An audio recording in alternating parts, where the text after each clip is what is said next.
Today, it's the new year. Happy New Year. Happy 2025. We are here with 25 predictions for 2025. Can you believe it's the new year? It is 2025. I'm going to continue to be confused about what year it is. When I think in my head, 2023, no, that doesn't sound right. 2024, no, that doesn't sound right. 2025, no, they're all just wrong. Sorry. It's starting to feel more right now, like, because it's like very symmetrical. It's like a quarter of the way through the 20. Oh, what? Oh, through the century. To the century, yes. Thank you. I was like, wait, wow. Where am I? Where am I in space and time? Yes. Oh, see, last week we did the half decade. Now you're doing the quarter century. Oh, quarter century. I got some bad news for you. We're not seeing it through this century. You nor I. I hate to break it to you. Oh, no, yeah, no. That's a bit of New Year's cheer for you. But yes. Wow, you're right. This is the big predictions episode. 2 weeks ago, we did the Game of the Year episode, and I said that's one that I look forward to for months and months. This is the other one that I look forward to far in advance. We can kind of, set the last year aside, really look forward to this coming year, really think about what we think is going to happen. And we had some curveballs thrown our way last year with the predictions, but I feel really good about what we've got this year, or at least what I have. I don't have a clue what you have. This is it. This is the year. This is how I was feeling last year, and I got the rug rudely pulled out from under me. But this is it. I'm a point at somebody. You. Yes. This is the year. I feel the tinglings of an exciting year. I think we've all been just kind of on the edge of our seat, as the last few months of 2024 came to a close. Like, ooh, we're all getting so excited for 2025. I think it's going to be a really fun year. We got some really cool things, hopefully, to look forward to.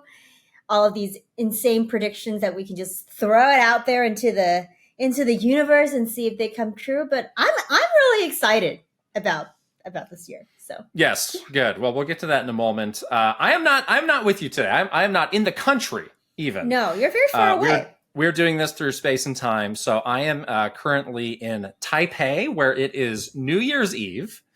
And I am staying in a hotel that is like right across the street from, maybe you've heard of it, maybe you haven't, a large building called Taipei 101. It's one of the biggest buildings in the world.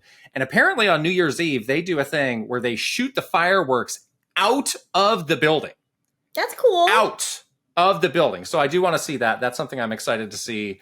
I'm moving on tomorrow. I'm going to Hong Kong tomorrow, which is a place near and dear to my heart because I lived there for a year. When I was in college, and I haven't been back since. So it's been a while, and I'm really eager to catch up. They have been setting up, though, right behind me in this kind of big, like, city square Plaza. thing, like a giant stage. And at strange times of day, they will do sound checks where they're blasting music. So it's like last night, it was like, I said, wait, this is not New Year's Eve. Don't play the music now. Oh, they're playing we need the to get New our Year's strength music? up for the party tonight. Is there a ball that drops like in New York City or anything like that? Well, they have a large inflatable anime character, which is maybe their version of the ball dropping. So I don't know. Which character? Look, I can't keep track of them all. I did go yesterday to the Pokemon Center. They've got one here, which, again, we went to many of those when we were in Japan. I said, sir, please take me to the Machamp section. And they said, sir, you need to leave. Because they didn't have it. Togepi? They didn't. So, every Pokemon Center has its kind of like iconic character that they have built it around. This is the Dragonite. Dragonite. Pokemon Center, yes. I guess China, Taiwan, like. Well, so it was the dragony. I was trying to figure this out. So it was the 1 year anniversary, and wasn't last year the year of the dragon? Last year was the year of the dragon. Maybe that's the big brain move that we're trying to get at here. I don't know. This year is the year of the snake, so I guess it's ecans all the way. Oh, just terrible. That's going to be not boring. As iconic in your Pokemon Center. So apologies to the Pokemon Centers built in 2025. It's I know, it's right? not your it's not your year. Not your year. Not your year. Yeah. Well, that's fun. So you're going to be traveling around for a little bit longer and then coming back. We've been trying to put all the good thoughts out there to have Nintendo not announce anything major while you're gone. Knocking on wood, so far so good. So I have something in the news. I put something in the news to give us a reason to talk about this because, again, there was some energy around an announcement happening, like literally the day that I was going to be flying back. Exactly, on the 9th. I saw that. Full week of January. And it never passed the sniff test to me. And maybe this is just a massive cope on my side, but I do have something in the news that will give us a reason to talk about that. Is it going to make me more or less nervous? I think less nervous. I think this is one, if you like think it through, it's like, yeah, okay, there's reasons that they probably shouldn't do that. Won't happen. Yeah, I did see that too, and I was like, you clenched up. This always happens. Why does this always happen? Why? They just know. They want to mess with you. They like to mess with us. Yeah. They want to mess with you. Pull that trigger. Now's the time. Oh my gosh. Yeah. We're going to hinge our entire company business strategy and future on whether or not we can control Kit and Krysta. That's the business strategy. Sounds about right to me. Trolling us. Based on my experience. Makes sense. Makes sense. Yeah. Completely makes sense. Yeah. The world revolves around us, obviously. So, yes. But I'm glad you're having a good time. It sounds like there's going to be more fun in Hong Kong where you're off to next. I was there recently and it was really fun. They did have some cool Nintendo things there. So hopefully you can find some of those while you wander through those neighborhoods.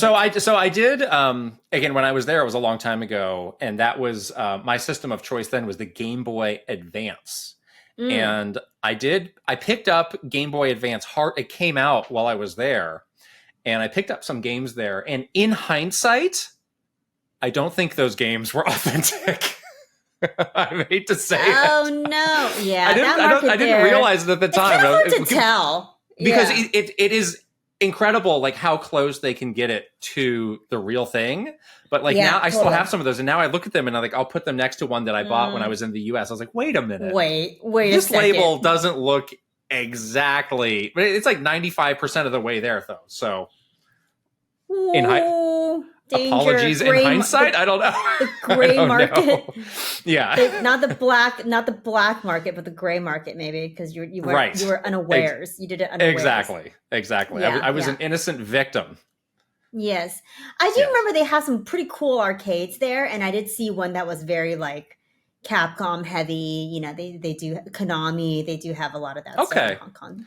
It's really fun. Yeah. So again, last year when I was here, I did do the video of gaming in Taiwan, and I do want to go back to that area and see what there was. Remember, there was that awesome retro game store that had like all this stuff that I haven't even seen in Japan. So I'm going to try and do that maybe once we wrap up here today, because we're recording early in my morning. So I've got a big New Year's Eve soiree ahead of me. You're going to stay up all night, right? And party? Yes. At the Taipei 101 with the anime characters? That's what I do. All night long? In the streets, drop the anime characters. Yes. Yes. That's what I'm here for. Perfect. I love it. The first predictions. Yes. Let's get into our predictions. It's 2025, so there are going to be 25 of them. But first, as always, we have to shout out our sponsor. This episode is sponsored by Hims. Thank you, Hims. Again, I need to talk to the fellas. When you leave the house, it's, do I have my phone? Do I have my wallet? Do I have my keys? And how does my hair look? But if you happen to be experiencing some hair loss, maybe you're not so confident when you step outside the door, and it is time to get the confidence back and restore your hair with Hims.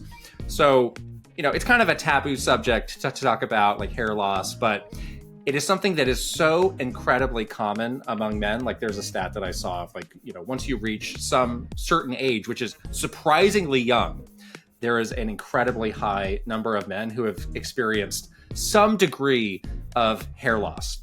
And Hims is here for you. There have hundreds of thousands of satisfied subscribers who are getting their hair back. And there are a lot of other solutions out there for this, but the thing that is not so great about them is sometimes they can take a really long time to kick in, if they kick in at all. But with Hims, you start to see some results and some hair growing back in as little as 3 to 6 months, which is great.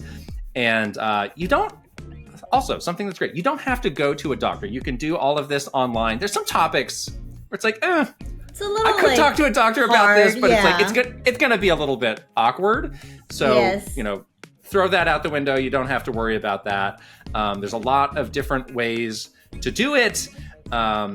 Whatever format happens to work best for you, you just have to answer a couple questions, get checked out online by the HIMSS doctor, and they'll send you all your stuff in discreet packaging for free.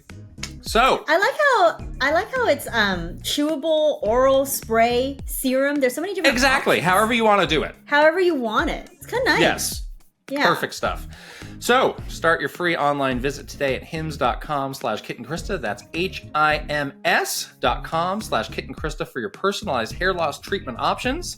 hims.com/kittenkrista. Results may vary based on studies of topical and oral minoxidil and finasteride. I hope I got that right.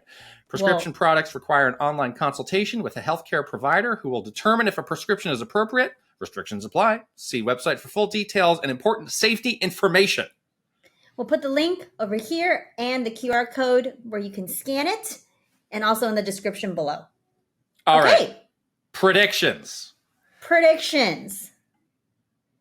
I think we did this last year. I think we should do this again this year. Pick a couple once we're done that you want to identify as a lock, where you're feeling like especially confident about them. Yes. And I do want to ask before we get into this. So last week we went through the predictions from last year. How many of these are you recycling? Because I hope it's not many. Not too many, honestly.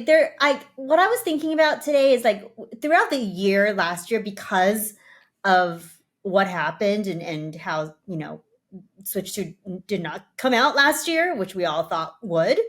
We kind of talked a lot about Switch 2 in that year, and a lot of the sort of the more typical kind of hardware predictions we've sort of already talked about, and it's also been like talked to death about out in the world, and so now it's like kind of boring, so I tried to kind of stay away from some of the more like super obvious things that's just been out there, and I have a few like kind of more out there ones, but let's just like there is a couple that I think is very like standard that we can go through, like price and dates and SKUs and things like that, but those are not as fun for me, I think, this time doing predictions, just because we had talked about it for like almost a year, you know what I mean? So yeah.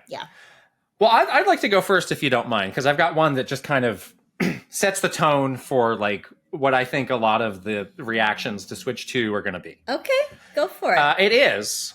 Switch 2 will be a great system with even greater games, but the narrative around its launch will not be entirely positive. So we have had, how many years of Nintendo Switch? People love Nintendo Switch. It revolutionized the video game industry. It came, is it going to break the all-time console record? But we see Switch 2 as this very iterative system. And we know, like, you see this all the time in, like, whatever, topic you choose to converse in. Like, people don't like to talk about positives forever. Like, at some point, a negative thought creeps into your mind. So I think some of the things we could see people saying is, Nintendo played it safe with Switch 2. This is what we should have had all along with the Switch Pro. What happened with that? This is DLC for the original Nintendo Switch. Like, I could see a lot of those talking points just getting out there. And as we've seen, like, people like to have a hot take, but sometimes they're looking for the safe hot take that a lot of other people have that they can put out there. And these things just kind of gain steam, where it's like, I'm a little bit underwhelmed about the Switch 2. What can I say about it? Here's one of these things that are out there, and they kind of gain steam that way. Even though I want to be very clear, I think the hardware is going to be great. I think the games are going to be incredible, but I do think there's going to be this kind of lingering sense of, is this it? Yeah, I kind of had something similar, which is like a more sort of broader something about Nintendo in the new life cycle of Switch 2, which is Nintendo begins their era of becoming Apple. Where it's like, what does that mean? That's like the sentiment where it's like Apple is this huge, bajillion-dollar company. They make beautiful products. They have very dedicated fans, but they do take a very like iterative approach to their hardware updates. Like, we are on iPhone 15, and it feels very like half steps every single year. And Nintendo has for a long time like not done something like that, and they've been one of the video game companies that's really been kind of the opposite of that, where they have these very like off the wall innovative products, or they, you know, they've become zany Nintendo, like, oh no, Nintendo's being crazy and zany again, and wacky and quirky. I feel like the narrative and just like the sense that people are getting with this new, with Switch 2 and then and Nintendo entering into the Switch 2 life cycle, is that they kind of lose that and they become that very sort of like polished, almost like a tech company that has like this very safe, iterative approach to hardware. That's not to say that the stuff isn't going to be awesome. I think, you know, they're gonna the hardware is gonna be great. I think it's gonna be like a really beautiful piece of tech, and you know, people are gonna buy it, and it's gonna be very successful, and they're gonna make lots of money. Like, I don't think any of that is gonna be untrue, but I feel like their image is sort of changing from this like kind of scrappy, innovative, like we're making cardboard boxes into fun things company, to this almost like even more like soulless corporate, like polished type of company image. So yeah, I do think they're kind of like entering into a kind of a different era, and people are going to start looking at them differently. That's a very interesting one and an interesting comparison. And yeah, people always want zany Nintendo. That's why, you know, there was so much excitement around Alarmo when that happened. But Yeah. you know, to be fair, a lot of the zany Nintendo idea, like they're not guaranteed to work. Like for every Wii, you have a Wii U where it just completely blows up in your face and implodes. And in this case, like I think it's very much a if it ain't broke, don't fix it kind of situation. Yes. So yeah, I think that is, from a hardware sense at least, a little bit taken out of the equation, which I think you know is going to lead into that sense that I said of like a lingering sense of like I kind of expected a little bit more, even though this thing is great and I'm having a great time playing these games. Like this is a different experience than what I had with other Nintendo launches. Exactly. I think so too. I think it's just going to feel different. It's going to feel less, I don't even know what the right term for it. It's almost like a little bit more soulless, I guess, and not in like a mean way. You know, it's just kind of the evolution of what's happening.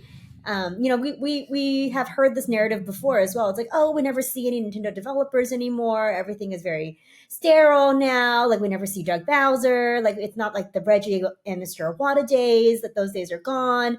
I think we're moving further and further and further away from those days. And it's getting more and more into this very like, we're going to do the directs. We're going to be very deliberate with how we share the news. The hardware is going to be very iterative. We're going to kind of stay the course because it works. And it's going to be fine. It's going to be great. I think we're all going to still have a lot of fun with the games and with, you know, whatever they're putting out there, but it's just not going to feel the same anymore. And, you know, maybe you might be someone that misses that, or maybe you might be the opposite. Maybe you want that. Maybe you want that kind of different type of Nintendo. But I just think it's going to feel really, really different than the era before. Yeah, good one. Do you have another one to build on that, or should I go next? You can go next. All right, this one, I'm actually going to label this one as one of my locks up front. Okay.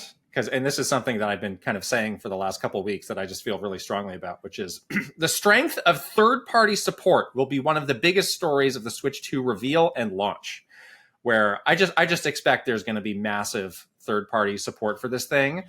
You know, from everything that we're hearing, technically seems pretty capable. Obviously, it's not going to be the same as a PS5 or a PS5 Pro.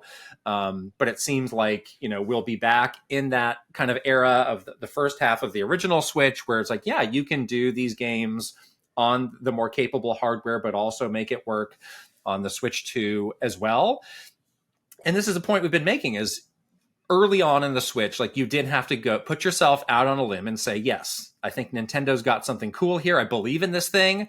I'm going to do it. But now, what is there left to prove for you to make a game for a Switch, or for a successor to a Switch that's going to be very similar, building on the success of the original Switch? You need to have a very different mindset to say, no, I think I'm going to sit this one out. So I think everybody's going to jump on this And I think we're going to see a lot more developers and a lot more franchises that we have never seen before coming to Switch. Really big games like Elden Ring, Cyberpunk, Baldur's Gate, that kind of Final Fantasy. Exactly. The big Final Fantasy games. And a lot of these companies have said, like, yeah, these are big, expensive games to make. Like, we need to put this out as broadly as we can to make back our money. So just from so many points of view, it makes sense. And I think that's going to be such an exciting thing. Because it's like, for me, it's like, yeah, I played Cyberpunk on a PS5. It's available on a Steam Deck. But to me, it's like, oh my gosh, if I could play that on a Switch, I'd absolutely double dip on that. And then there's the whole audience of people who are more, focused on Nintendo and kind of don't have a lot of other systems who are just going to be exposed to so much more and just make that library so much richer. Yeah, I have this one as well. The big third-party games will be a huge percentage of Switch 2's launch year. When Switch 1 launched, Nintendo did not have that kind of third-party support. They were really relying on themselves, and then to sustain the nearly 8-year life cycle of Switch, they basically remastered a whole bunch of games and had ports and did all sorts of crazy things to make that lineup like really solid for a long time. But they don't have that problem with this one, because they will have this really deep library of all these amazing, huge, critically acclaimed, award-winning third-party games that they will have the benefit and the luxury of bringing to Switch. The other thing that I have that's kind of related to this is that I think that for the first time, Nintendo will be able to have some third-party games, some of these really big third-party games come out on Switch day and date with some of these other systems. It's been really hard for them to play that game. Like, a lot of the times, the bigger third-party games that come to a Nintendo platform feels late. It's like, oh, finally, we're going to bring The Witcher to Nintendo Switch, or like, finally, we're bringing Elder Scrolls or whatever it is, Skyrim, to Switch. But it feels like it's like a little bit like the moment has passed for that game. But I do think hopefully with Switch 2 having a bit more power, some of these games, not all of them, but some of them might be able to come out more so like day and date. So they will be kind of competing with, or able to compete with some of those other platforms, and people will have a more of a broader choice on what platform they want to play some of these bigger games on. And I think that'll be great, because I think that was one thing that when we were at Nintendo, the third party team was really like focused on remedying, which is like that idea of like, we want to start bringing these big games to Switch at the same time as these other big platforms, but haven't been able to have a chance to do that yet. So. Yeah, and there was a couple of big things. Like, I think remember like Skyrim on the Switch, because it was like, oh my gosh, like Bethesda. But like, I think that it's going to be that effect multiplied, however many times out there of like, oh, now you have this. That developer's on board. Like, wow, you've done a good job with this. Yeah. Agreed. I frankly can't wait. I will 100% play these games again on Switch. Like, I really just want to play everything and anything in bed. So if you can just please bring these games to Switch. You're finally going to play Baldur's Gate 3, so you can retroactively put it on your top 10 games of the half decade. Anyway, moving on. Please go ahead with your next prediction. This one I'm going to lock as well. This one is one I've been thinking about and kind of dreading, honestly. But I think that Switch 2 will launch with really ugly colored Joy-Con. And it's gonna be Nintendo's gonna keep doing that stupid thing that I dislike, where it's like one is one color and one is the mismatched colors. The mismatched colors. I think they're gonna continue to do that. No. I mean, I strongly dislike that. That's been my ballywick for a while. I wasn't so sure that you disliked it. I mean, the only one that I tolerated was the Animal Crossing Switch, because it was like two very similar. It's like pastel green and pastel blue. Like, it's not like red and blue, or like purple and orange, which is barf ugly. But I really think that they're continuing with that awful like design colorway situation. And I think it's going to be really ugly. Like, I think the Joy-Con colors they're going to launch with are going to be like barf ugly. Just give me an all black Switch 2. We had the All we had the white. gray one. We had the white Joy-Con with the OLED. I It's just fine. want Give me the white. all black, please. No, Thank you. I want the We'll make both, matching of please. the. Or yes, just don't get cute with this. They're gonna get. This is where they are gonna get a little cute. They're stupid colors. It's so ugly. It's so unsightly. It does not work with my aesthetic. I don't like that. Your personal aesthetic. My beautiful white and black aesthetic in my living room. Please, Nintendo, if you give me a purple and orange colored Joy-Con, I swear to God, I'm gonna demagnetize that thing and throw it out the window. So this is your prediction? Ugly Joy-Con? Ugly Joy-Con colors. This is the lock. Mismatch. This is my lock prediction. Wow. That they're going to infuriate me with an ugly Joy-Con color. I'm not sure how high you're aiming with this one, but okay.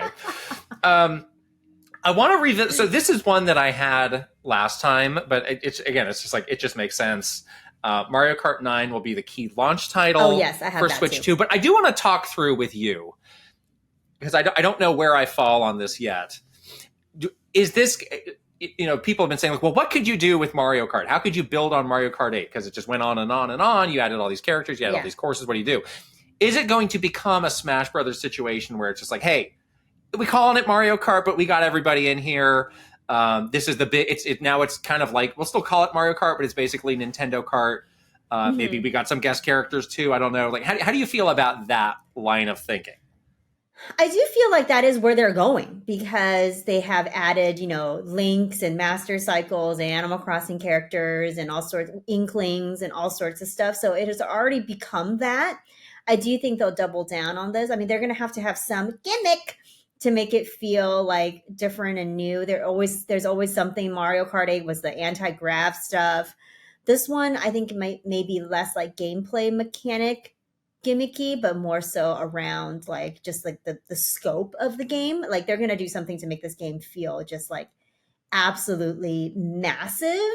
Not only do I think they're gonna bring sort of more Nintendo universe characters to this, but I think the tracks are going to be really representative of like the Nintendo universe. Also, like, I think they're going to do a lot with like everything that you had in Mario Kart 8 will be available day one in Mario Kart 9. And then we're going to also add these other things. And then I also think that to make it feel like this is the end all be all Mario Kart, they're going to be very upfront with the support that they're going to have for this. Like, very quickly, like off the, just right off the jump, it's going to be like, we're going to continue to be adding this. Like, they're going to be very We're clear, supporting like, this all generation. Exactly. This is the Mario Kart for this system. Exactly. Like, every 3 months, we're going to be doing this. There's going to be events, like how they do the Splatoons, like the little tricolored events or whatever. Like, they'll do like, those kinds of, they're going to add those kinds of features, I think, into Mario Kart 9. So it's a little wishy-washy of me, because I still don't know where I fall on this. And I think the reason is that it kind of lands on like, what is the future of Smash Brothers? Because if Mario Kart becomes like Smash Brothers and you have an everybody's is here situation, don't you think that kind of like dilutes the specialness of Smash Brothers, where it's like, oh, well, now all these other franchises are just kind of doing the same thing. Like, I feel like if they have a robust plan for the future of Smash Brothers, they might kind of want to preserve that. And it doesn't mean they can't do it in the future, but it might launch just as like, here are the Mario characters, this is what we got. And then later on, they add that stuff to make it feel a little bit distinct versus like, bam, we got every character in here from the beginning and they're from all over the place. So I'm gonna stay a little bit wishy-washy on that. But again, I'm very excited for the next Mario Kart game. I want to play it day one, and I think I will be. Yeah, I think this is going to be 100% a launch title. What it's going to look like at launch, though, is not going to be what the game looks like at the end of the Switch 2 generation. Is I think exactly fair to say, and I can only imagine the type of long-term support Nintendo is planning for this, and it's definitely going to be one of those things where, they're going to be supporting this game for the next 10 years, basically. And this is the Mario Kart that you're going to be playing for the next 10 years. And I'm quite happy about that, honestly. Like, I kind of like that idea and that that kind of scope for Mario Kart, and I think it's going to be great. So, yeah. All right, you're up. Okay, let's see. I think that the launch lineup for Switch will not be as strong as the launch lineup for original Switch. What period of time are we talking about here? I think maybe like the year of launch, just like the same as like what 2017 looked like for original Switch in terms of having like a blockbuster Zelda game and a blockbuster Mario game. I feel like it's, yes, we'll get Mario Kart. Yes, we'll probably get a 3D Mario game. Yes, there'll be Metroid 4. But I don't Sounds think pretty good to me. I don't think it's going to be like as incredible. I don't think anything is going to top 2017 launch year. So I think that they're going to rely on a lot of, like we said, the big third party games.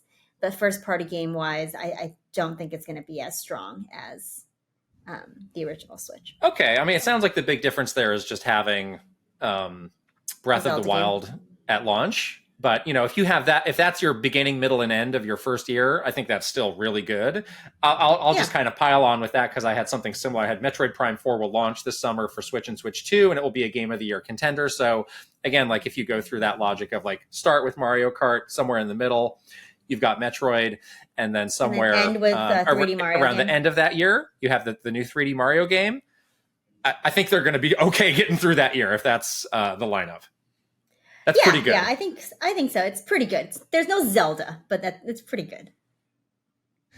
I'm going to keep going. Again, this is one of the other few ones that I did want to continue on with. So next year is the 40th anniversary of Mario, and the 35th anniversary was unfortunately in the pandemic, and there were some things that had to get scaled back or things that couldn't happen. So I do think they're going to want to, do that proper. It's always hard to say like, oh, well, this big game that they've been making for years and years and years is the thing for the 40th anniversary. But I do think that would be a great way to cap off a 40th anniversary. So I do think, EAD Tokyo's new 3D Mario game is what we're going to get. That's going to be the holiday game for this year. We're going to close out the year with that kind of in that like cleanup role of where we had Mario Odyssey back in 2017. And I'm sticking to my guns with what I said last year. Donkey Kong? It's going to feature Mario and Donkey Kong teaming up. I think we should go on an that adventure together. That is, I have I'm the exact sticking same to one. that. I have the exact same one. Yeah. I think it's going to be October launch. It's going to be very similar to the Odyssey style. I think it's going to heavily feature Donkey Kong in some sort of co-op sort of partnership, or maybe it's like a co-op game where one player is Donkey Kong, one player is Mario. Yeah, I 100% think that's going to be their holiday title for this year. So lock it in. I don't know. I have that one lock. I'm going to play it by ear and see just based on the vibes alone. I will be locking in a couple more once we finish. I want to do one. I want to do another one about kind of hardware and system stuff. So again, we've seen what presumably are multiple leaks of the Switch 2 hardware. It's basically a continuation of what we already have. I'm going to say Switch 2 hardware will largely underwhelm, but its system software will be packed with innovative features and much needed upgrades. And again, this is not to say that the Switch 2 hardware is going to be bad, but it's going to be like, it's kind of the same form factor. Like it's a good step up in power, but it's not blowing me away. But I think it's what's inside on the system level that's going to be really exciting. Like we've talked like weekly. The eShop is terrible. The eShop is garbage. Like, please, overall, I think they're going to do that. I think they're going to fix the eShop. Is it going to be garbage in 5 years? Maybe it'll be garbage again in 5 years. But I think for now, for 2025, it'll be great. And like this is really where they can get more innovative with things. Like I do not have a Street Pass prediction on here, but I'm not ruling out that there will be something on the level of Street Pass. I was like, oh, we hadn't thought of that before, and we definitely weren't doing that on the original Switch, and now this is changing up the way that I'm engaging with the system, engaging with other players, and it's going to be just a lot of really welcome additions and changes and fixes moving from one generation to the next. And I'm really particularly excited about this. Yeah, I think I have something similar where I've said the Switch 2 will have more personality on the folders system and themes. Sure. Folders and themes. It's a wrap. Best Dark system and ever. light. Folders and themes. Folders and themes. Miiverse, here we Themes come. and folders, Street folders Pass. and themes. Oh, yes. Yes, this is what I've been waiting for 8 years. But yeah, I do think that, we talk about this a lot. We're like, oh, so, when we first saw the Switch, we're like, wow, this is a pretty like bare bones system in terms of like when you turn it on, you just go to this very clean It just menu. works. It works. It's fast. It's snappy. You click on the game you're playing or you want to play, and that's pretty much it. Like there's not a lot of bells and whistles to it. And yeah, I think we all kind of came to the conclusion where I was like, yes, do we wish it had a little bit more personality? Maybe yes, but did we want that personality to take away from like the snappiness of the system? No, like we kind of all liked you and I especially like really liked just like how snappy and quick and easy it was to boot up things on the original Switch. And I wouldn't want to give that up for like personality. But now there's probably going to be more power. They're going to be able to do some cool things with the new configuration of the hardware and the specs. And I do think that's going to allow for them to give Switch 2 more personality. And yeah, this could take the form of many different things, but I do think there's going to be some kind of social networking thing that will be Say it. Say the part word. of it. Say the word. Well, we don't know if it's going to be Miiverse. Say it. But Just we say it. don't know. I don't know if it's going to be. I don't know. Okay, but I do wanna- think there's going to be some kind of social thing that will allow you to like connect with other players. Like this is kind of going back to that weird like NSO test that they did. Like there's some kind of social something that will be like integral in the system. Okay, I want to follow up on that because I've got kind of like a 1A to that, which is maybe not so positive. Oh. A key feature will be late for the Switch 2 launch. Oh. We've seen this happen. On the 3DS, the eShop came late.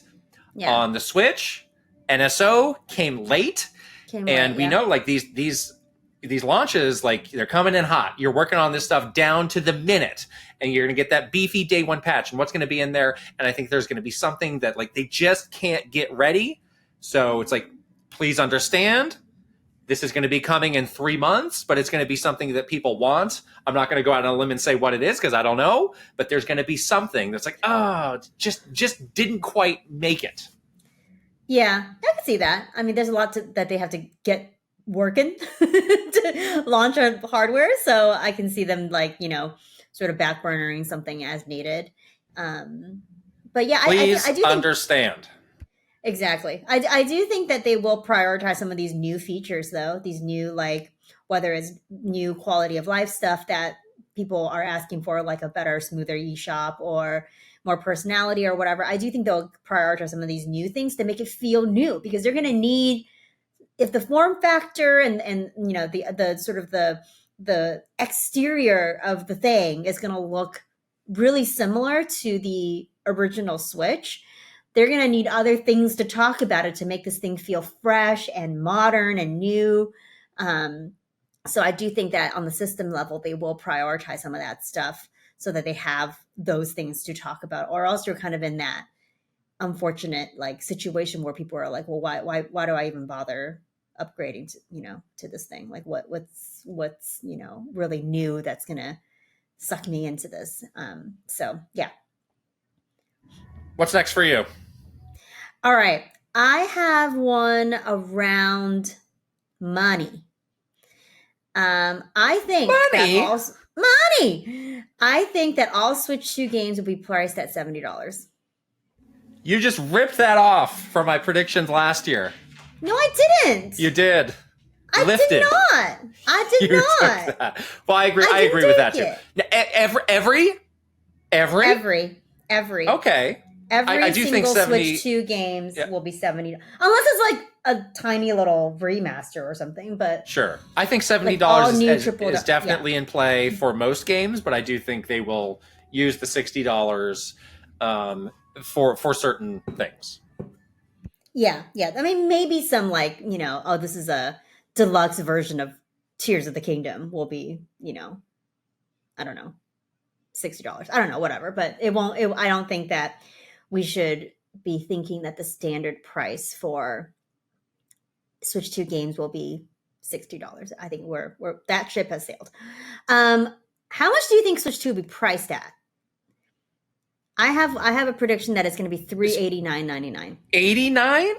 That makes no sense at all. Why not? Well, things are not priced at a weird number like 89. It's 49. It's 49 or 99. It's going to be. I think it's going to be $399.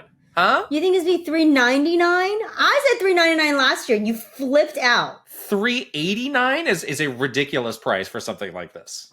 Why not? Why not $388 then? $387 and 47 cents. It's $390. That's just not how these things work, I'm afraid. Well, then there's $379 as a price $399 that Nintendo has used before. No. I mean, I do think it's going to be in the $400 range. It's going to be the most expensive Nintendo hardware. That'll be another talking point. Oh my gosh, I can't believe how expensive it is. But guess what? All this stuff is quite expensive these days. Gaming consoles are pricey. Now some of these like handheld PCs are, closer to $1,000. So I think it's fine. I don't think it hurts them that much. If a couple years ago or in a previous generation, like having something that was clearly your most expensive system ever would have been an issue, but I just think the situation's changed. Yeah, I think so too. I think that people are pretty accepting of it nowadays. Just like, it's just expensive these days. So, all right, I got a fun one here. Okay. Nintendo will reveal that a major and unexpected developer has partnered with them for a surprising first-party game. Oh. Okay. This is where they kind of pull out all the stops, find ways to surprise people. I'm thinking back to, one of my biggest surprises early working at Nintendo was like, wait, Team Ninja is making Metroid Other M? Whoa, I would have never guessed that. I want to see how that turns out. That sounds cool. And obviously the game, maybe is not an all-timer, but that's just continues to be a really unexpected team up. And I think there's going to be a lot of developers knocking on their door saying, hey, we would like to let us bring back Star Fox for you. We would love to do that. Look at these great ideas that we have.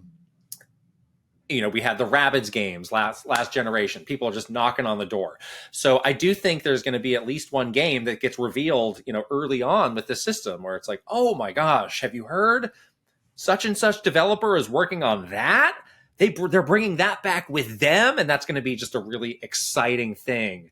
We need some excitement. Like 2024 did not have a lot of excitement. Like, we need a jolt. Bring us back. Yes. Oh my gosh. I'm back in and I'm hyped. I think that's going to happen. Yeah. I can see them bringing back an older franchise with a new, kind of a new young development team, but a big name ideas. Team. Where it's like, oh my gosh, they're foregoing, working on this series or their next thing to work with Nintendo on that. Yeah. I can see that. I think that's a very, very Nintendo thing to do, to find some, fresh idea, fresh perspective on something, on something that they've been wanting to bring back, but just maybe want somebody outside the company to give it a new look. Speaking of a jolt of excitement, I'll just jump into my next one because it's related. Okay. Masahiro Sakurai's new game for Switch 2 will be revealed this year. Yeah. Oh. Okay. Yeah. I think we kind of knew that. Well, I said that Masahiro Sakurai's new game will be revealed this year, and it's not Smash. That's my prediction. Yeah, I mean, he was he picked his words carefully when he talked about it. I think he said it'll be announced here or there, but he seemed to indicate you're not going to be waiting forever. I don't think it's necessarily. He shut the channel down because he was like, I have to get back to work. I need to get back to work. I don't think it's coming out in 2025. It might be a ways off, but he does the best job of anybody of filling that time with fun updates and cool stuff. So again, we're going to be getting back into that exciting. Our senses have been dulled in 2024. We don't know how to feel anything, feel emotions, feel excitement, feel joy. The joy is coming back. They're going to get reawakened out of this malaise. We have the ennui from 2024, as they say. We're ennui. The what? No, what does that mean? the French term for being I don't like speak that for having language. malaise, for having just like blah. You're like I Yes. feel meh. I feel Yes. bleh. Yes. We felt like that for too long. We We're did. on wheat. Now we're going to be off Coming wheat. back. Yes. Yes. Okay. Good. What do you have next? Let's see. I have redesigned Joy-Con will be cool, but we'll have a bunch of gimmicks that no one will ever use. Now, you have been very down on magnets. You've been a magnet hater from day one. So how did the magnets play into this newfound excitement for a Joy-Con? Well, the magnets is less of a like gimmick. Is more so like you need the magnet to attach it to the system. Then I'm less likely to call that a gimmick. It better not be a gimmick because it better work if you're going to use it to attach it. So you're talking about like 4K Rumble. It's going to be, it's going to be some HD stupid, Rumble. It's 4K Rumble now. It's going to be like, you can feel like, instead of 3 ice cubes, now you can feel like 16 ice cubes, but no one wants to feel 16 ice cubes anyway, so it doesn't matter. Okay. Yeah. Okay. Yeah. I feel like there's going to be, they have to kind of drum up almost like artificial excitement around the hardware itself. That's not just about like power and whatever else, right? Because they're going to need to find some way to talk about it where it like feels like this huge leap from original Switch. So they're going to like kind of be feeling the pressure to put in some of these like ridiculous little gimmicky things, whether it's in the Joy-Con or even in the system itself. I just feel like they might feel a little bit of that pressure because if it kind of looks the same, they're like fearful that people won't see the difference right off the bat.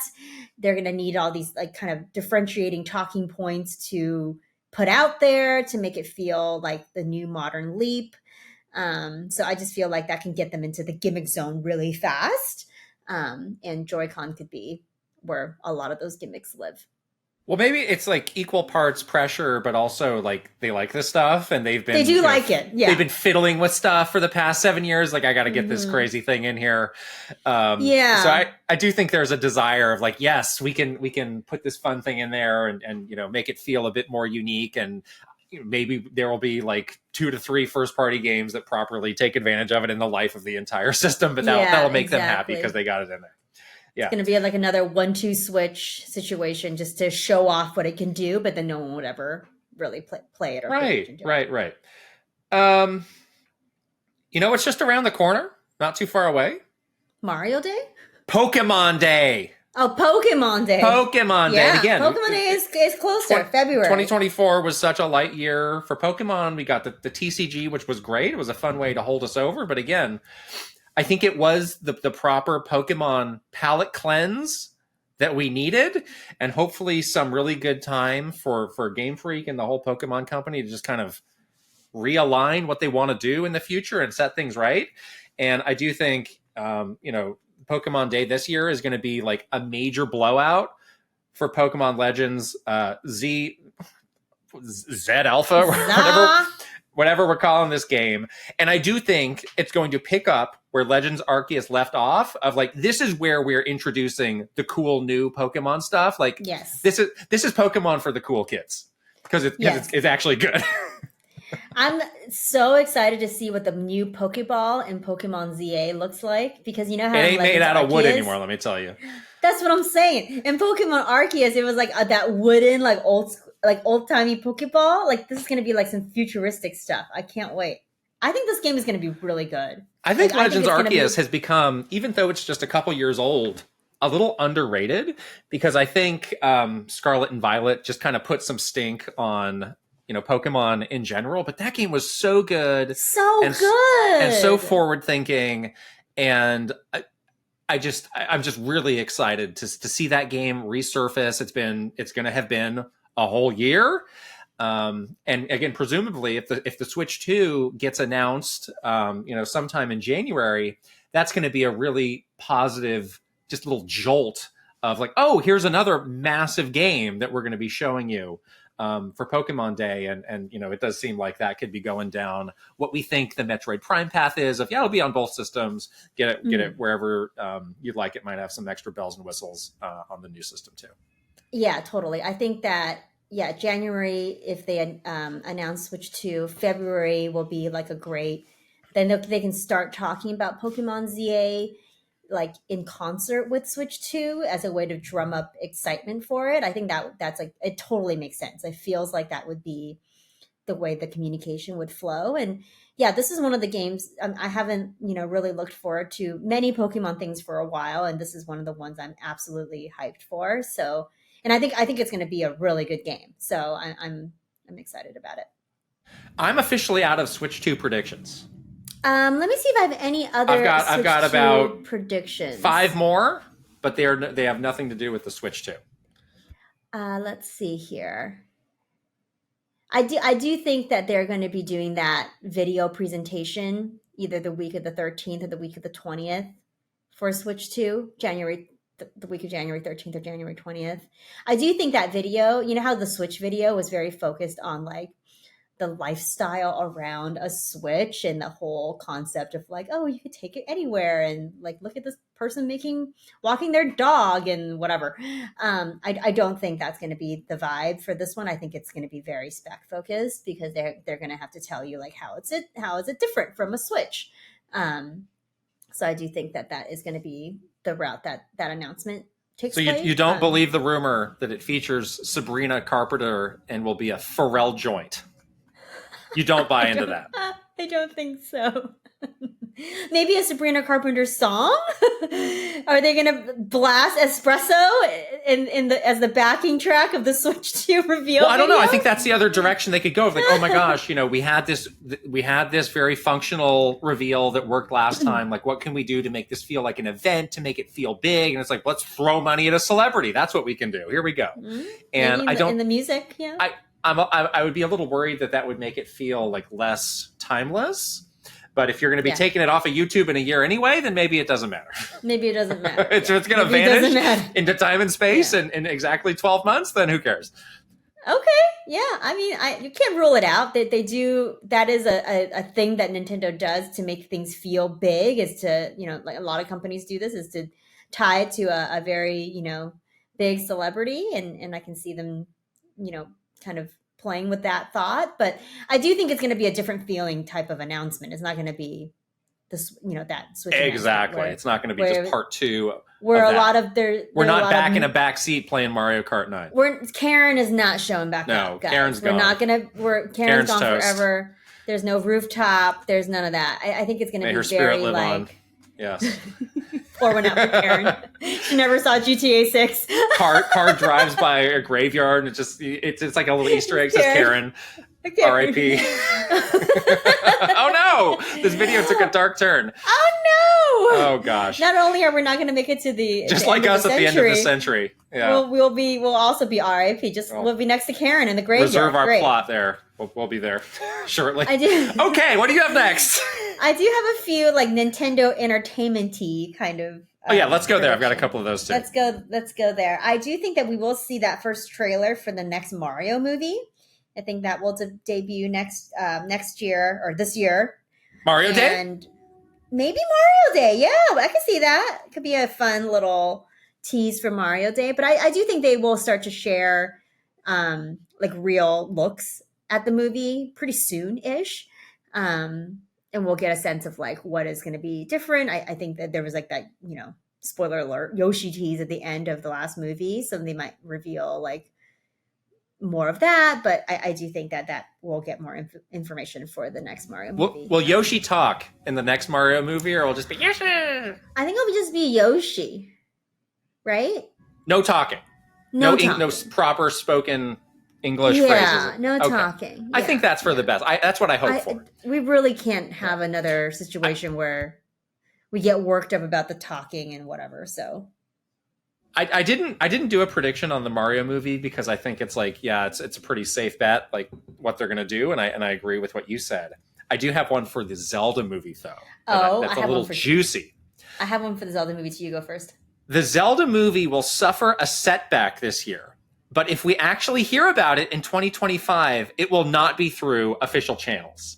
So something bad is going to happen to the Zelda movie. They're going to try and keep it hush hush, but it might trickle out of like, oh, did you hear like they started over, or like, oh, they so and so got kicked off the project, and there's going to be some drama around the Zelda movie that they don't want us to hear about, but we might end up hearing about anyway. On the flight over here, on my ridiculous 15-hour flight, which I couldn't believe it took me 15 hours to get here, one of the movies that I had on in the background was the Borderlands movie, which was one of the biggest bombs of 2024. I just had it on in the background as I was like eating my dinner or whatever. And I was like, man, this movie sucks. Like I could tell even from there. And then I got to the credits. You know what it said? Produced by Avi Arad, the guy behind the Zelda movies. Like, man, this guy's got stinkers left and right. Is he going to get kicked off the Zelda movie? It's like, what? Is he going to get kicked off? I just think there's some drama that's going to be happening this year that they're going to try and cover up, but it's going to get out. Yeah, that's very possible. I just said that I don't think we hear anything about the Zelda movie next year at all. Like, I just don't think they're ready, and whether it's because something bad happened or something else, I just don't think this is ready at all. Like, it's not even close. Yeah, keep people focused on the Mario movie. You know, that's going to be good. You're building on something people already liked. So yeah, I'm there with you. Yeah. Other entertainment things. Nintendo finally does something in Europe. What? Oh, this is hilarious. Like what? What's happening in Europe? Their lazy butts. And they're going to open a store. I think they're going to open like a Nintendo of blank European city store. The San Francisco store is set to open, I think, relatively soonish next year. Like I see job listings for it. I even played around with the idea of applying for a job there as a fun video.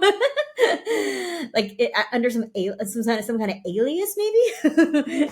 See if they'll catch wind that it's me. I don't think I can hide my identity for that long though. But it sounds like that is moving forward because they're hiring people to work there. So there you go. But I do think that Europe is finally getting their due. They might not get a Super Nintendo World or something to that level, but I do think they get some kind of store. Because I think Nintendo does see like a lot of value in the merchandising stuff that they've been doing. Like all of the stores are really successful. So I do think that they are going to expand to Europe. Look at you thinking of Europe for once. I guess all the negative comments about you and bank holidays finally got to you. You had to throw them a bone. Oh man, I would love this. Europe deserves better from Nintendo. They deserve better. Nintendo of Paris. Get on that Champs-Élysées. We'll get on the plane and be there day one. We'll be there. Yes. The other entertainment thing that I had was that Nintendo will announce the next step in its IP expansion and entertainment efforts, revealing their first TV series with a major streaming service. Yeah, we've been talking about this where it's like, all these things that got into motion about 10 years ago, like those are either out or coming out or, nearing completion. It's like, well, what's next? Like, this is all going great. What can we do next? And there have been some small rumors about something in entertainment. It feels like maybe it could be something animated in nature. I was going to say animated, something a bit more niche. I think Xenoblade was the property that got rumored a while back. Fire Emblem, like those would all make a lot of sense. I think a lot of sense. So yeah, I think I'm not sure it's necessarily out, but I think we hear about it. Like, hey, this is the next big step. We're going to continue marching forward. Yeah. Very likely, I think. I don't think they're going to take the foot off the gas on the entertainment stuff. And now that there's, 2 movies in the works and, Super Nintendo World. One of my other things is around Super Nintendo World is that Super Nintendo World is kind of baked at this point. Like there's no new updates. There probably won't be anything new that is getting an expansion at Super Nintendo World next year. They're probably not going to be announcing anything new. They're just going to kind of sit and let it sit with the full scoped out Super Nintendo World plus Donkey Kong Country and let that run for a year and then maybe go from there and see if they want to expand theme parks. There's also been that rumor about, Nintendo doing things like getting licenses for hotels and cruise ships and restaurants. I don't think we see like anything solid, but I could see them getting into like the Disney entertainment sphere. How they have like Disney cruises and things like that. I can see them starting to think about that a little bit or get some ducks in a row around kind of stuff like that. But I do not think that they take the foot off the gas on the entertainment stuff at all. Yeah, I mean that's the theme park stuff just takes so long because you have to physically build it, and it's so big and complex that I think like we should just. I think eventually they'll do more, but like it just moves in like dog years, or maybe that's the opposite of what I mean. Is dog years fast or slow? The opposite of dog years. Opposite human years. Opposite of dog years, human years. I got one more on Nintendo in general. You know, we did that podcast earlier this year about all the Nintendo developers that are getting up in age. You're in retirements, age. At least one major Nintendo developer will announce their retirement. And I think it's going to be Sakamoto-san. 2025. Yes, he was the one when we did our research who is actually the oldest and is actually right around, what typically is the retirement age. Yeah. But I said at least one because I wouldn't rule out, that there could be somebody else who wants to Switch 2 is out there. Just feels like, everything's in place. I'm feeling good. Not Miyamoto. Not Miyamoto. No. He's exception. He's already past the age. He is enduring. He is eternal. But somebody else might hang it up. He's found a loophole alongside Mr. Sakamoto. Yes, I think so. Yeah, that's it. I have some Xbox and PlayStation. Yeah, let's do those. I'm also out of Nintendo. Yeah. Okay. Well, let's go Xbox next then. Okay.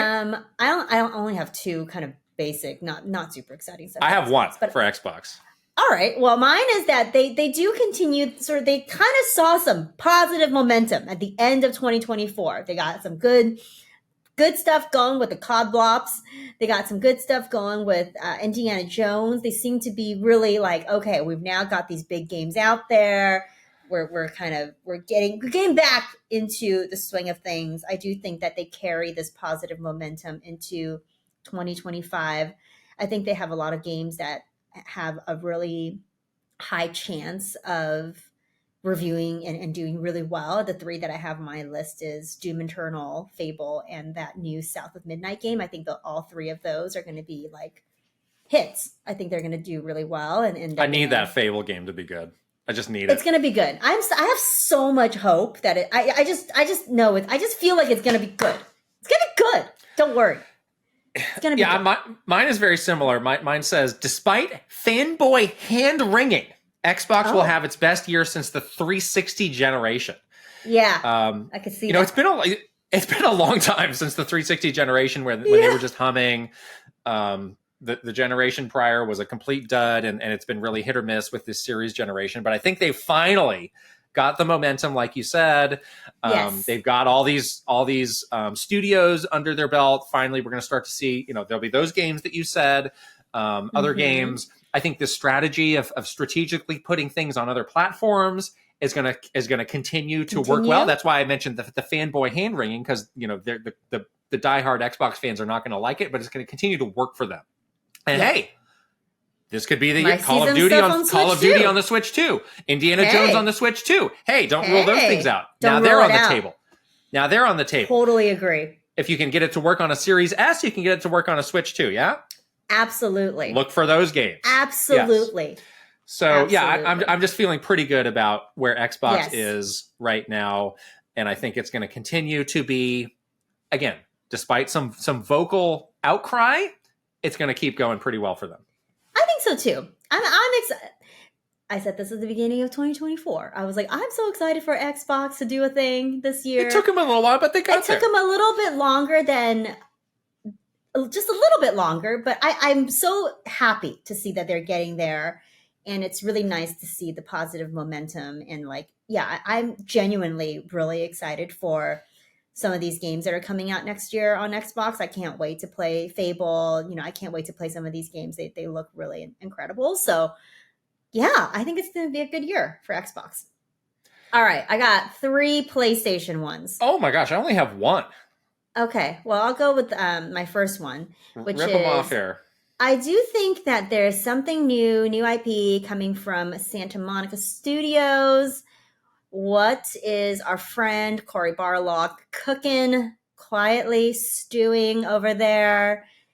Not God of War, because he said he was done with that. So, but there's got to be something else that he's working on. So I think that's going to be announced this year.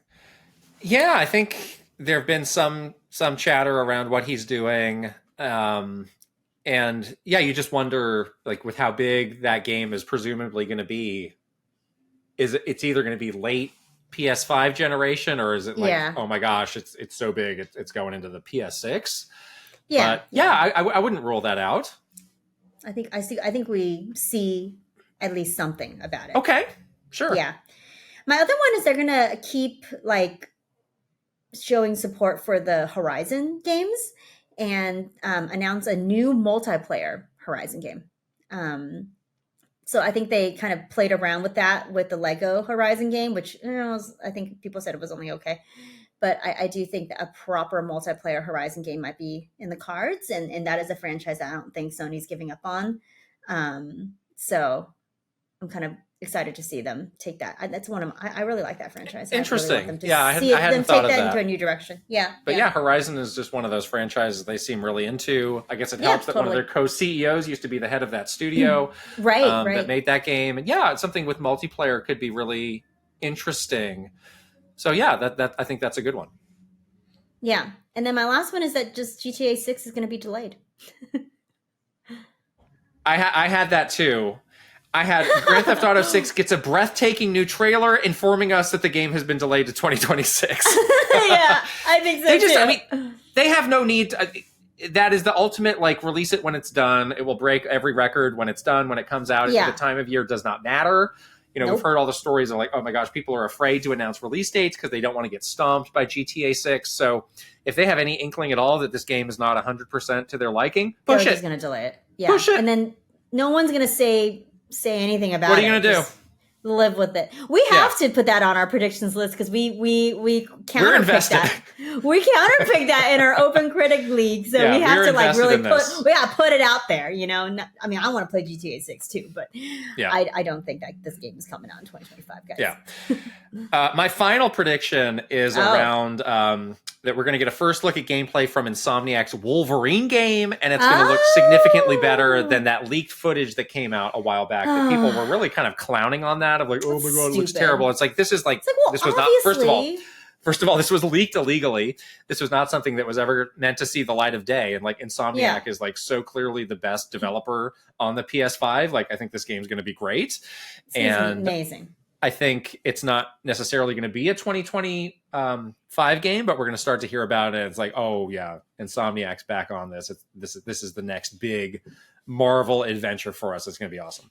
Insomniac hasn't slept for like 5 years. That's why they're called Insomniac. They're working on Wolverine because they haven't slept for a long time. Yeah. Exactly.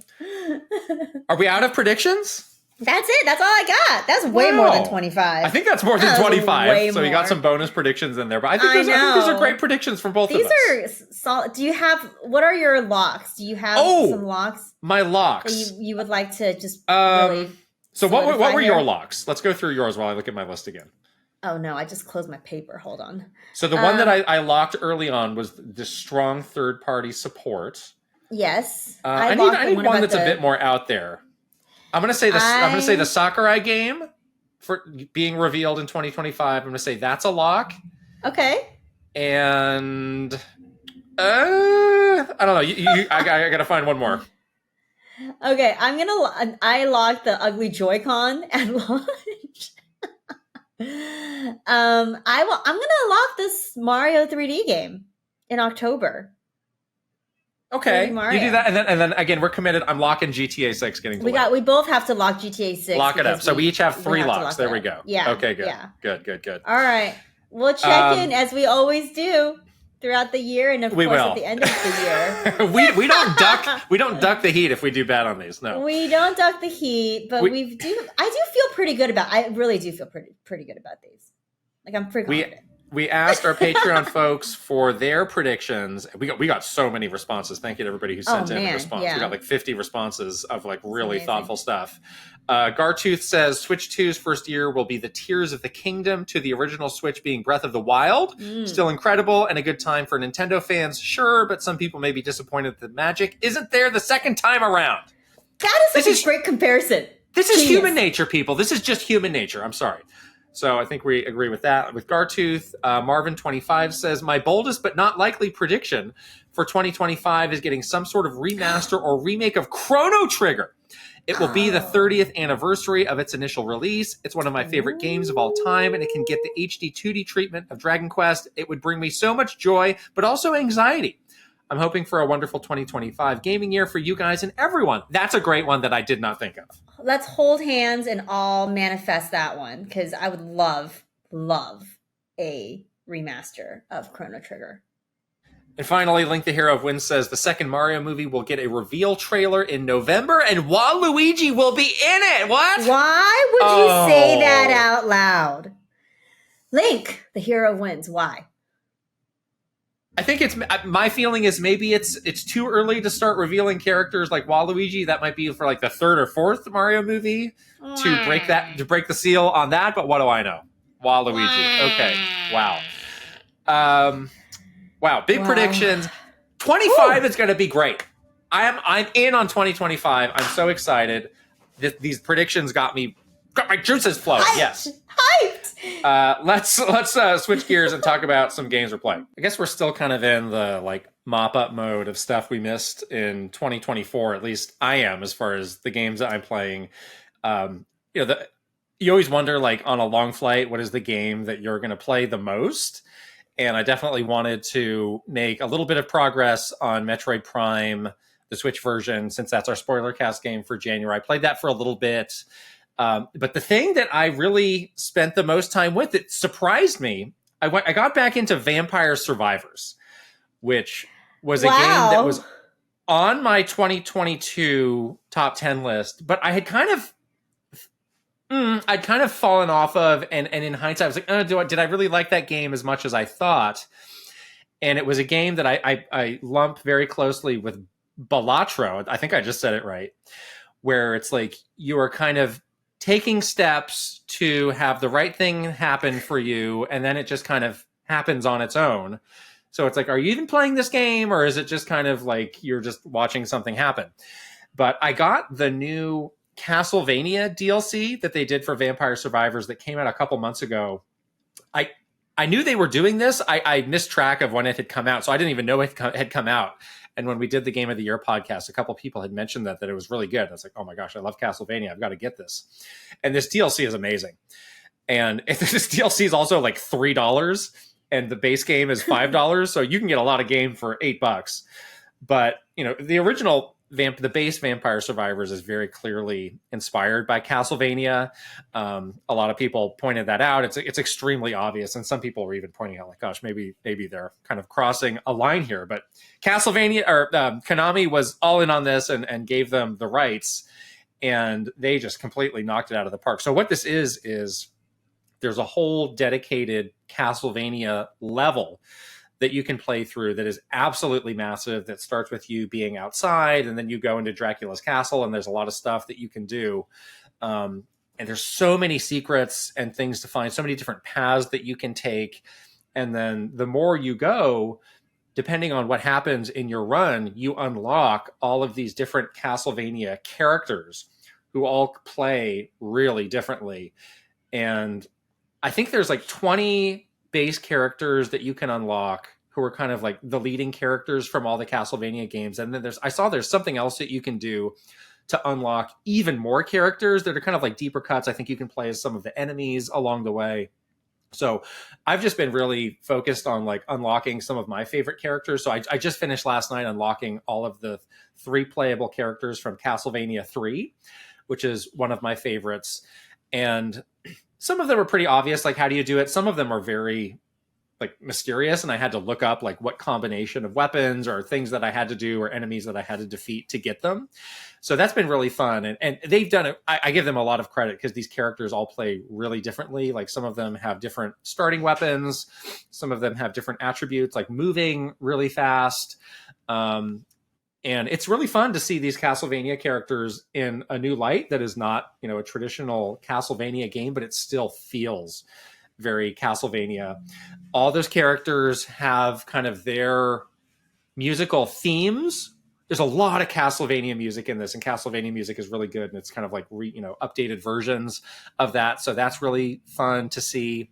The game did something that really surprised me too. So you're going through the castle, and the whole way it's the Vampire Survivors kind of top down style, but then you go into this room, and the perspective changes, and it's a 2D game. So and you can actually jump. So if you're on a flat surface. And the way they do it in the game is a little clunky. I was like, what is happening right now? How come I'm not moving the same way I could? But you transition from this top-down game into a 2D game, and you fight a doppelganger of yourself. And that's one of the big boss fights that you do. So I thought that was a really fun and cool thing that they did that was like a throwback to classic Castlevania. But yeah, I've just been completely sucked into this and back in on Vampire Survivors. Now, like, any question I had of like, oh, was this game actually good? Like, no, this game is really good. It's really smart. There's a lot of the fun things. There's so much to do in this game. I got the Switch version, so now I've played this game on 3 different platforms. Switch version. I originally played it on Xbox because it was on Game Pass. I got the mobile version. Switch version is great. There's so much stuff happening on the screen, but there's no problem with like slowdown or them having to nerf any of that. So that ended being up my big playing game. On one hand, it's good because you're just kind of like there's no buttons to press. You're just kind of moving around, so you can go into this sort of like lizard brain mentality on an airplane where it's like, 15 hours, no problem, I can do this. But then also, like, there's so much happening on the screen, it is kind of like assaulting your eyes. I did have to put it down a couple times. Like, I just need to give my eyes a break as I stay awake for 48 hours or something. Yeah, because like that game is the classic, like, you cannot blink at all for every run that you do. So I was like worried that you were gonna like dry out your eyes or like, I don't know, damage your retinas or something from playing Vampire Survivors for 15 hours on a flight. But I guess there was just something that was great about it for a flight, because again, like, you can just kind of set your brain aside. It's like 30 minutes a game, so you kind of like chunking away at the flight as you're going through. It's like, oh my gosh, like 2 hours has passed because I've done 4 games of Vampire Survivors. That's great. I'm going to keep playing. So yeah, for whatever reason, like, that was the one that I went to the most, and I've been playing it a little bit every night here as well. I think that's so fun. I don't have the urge to unlock everything because it's a lot. And some of the unlock requirements, I was like, oh, I don't know exactly how I would pull that off, but I'm feeling good. I'm feeling good with where I am now. I've got about like half of those 20 characters, and I'll probably keep coming back to it. But it's a lot. But I might start trying out some other stuff that I brought with me. Yeah. So that's been my big thing. I was surprised because I actually own this game on all 3 platforms as well, on Xbox, on the phone, and also on my Switch. But I haven't gone back to it for a little while. But I love this game. I think this game is so good. It's kind of fun to think that they have like changed up even the gameplay itself with some of these new modes, because I thought that it was just like skinned characters, but it's really cool that it's more than just that. That makes me want to give the game another try. Yeah, as well. I mean, I think we all want a new original Castlevania game, but to Konami's credit, they did this. They did that Dead Cells DLC, which was also very good. Mm-hmm. We had the remake of those DS games that came out this year. So it's like, as a Castlevania fan, still out there. I don't feel as neglected as maybe I thought I was. Not as there's still a long way for them to go, but fan. At least there's something, and what's out there is good. So I can at least hang my hat on that. There you go. You started Granblue Fantasy, which was the game that I've been pestering you for weeks to start playing. So I'm excited to hear what you think. Yeah, we have both started this game because of one of our wonderful Patreon community members is just like the biggest Granblue Fantasy fan and has really wanted us to try the game out. And this game is so good. I'm so glad that I was, that he basically like pestered us until we tried it out, because it's such a great game. Don't sleep on this game. I kind of went into it the same way you did, where I just have no background with the series, really no background knowledge of what this is about. But yeah, it's a great game. It's like an action RPG. I really like the gameplay, like the fighting. I think it's really really slick. Like it's very fast paced, and it has like that like sort of Xenoblade meets Final Fantasy, um, action based. Like it's very over the top. You can do a lot of like these coordinated attacks, and it just looks cool and very like cinematic and yeah, I really like that about it.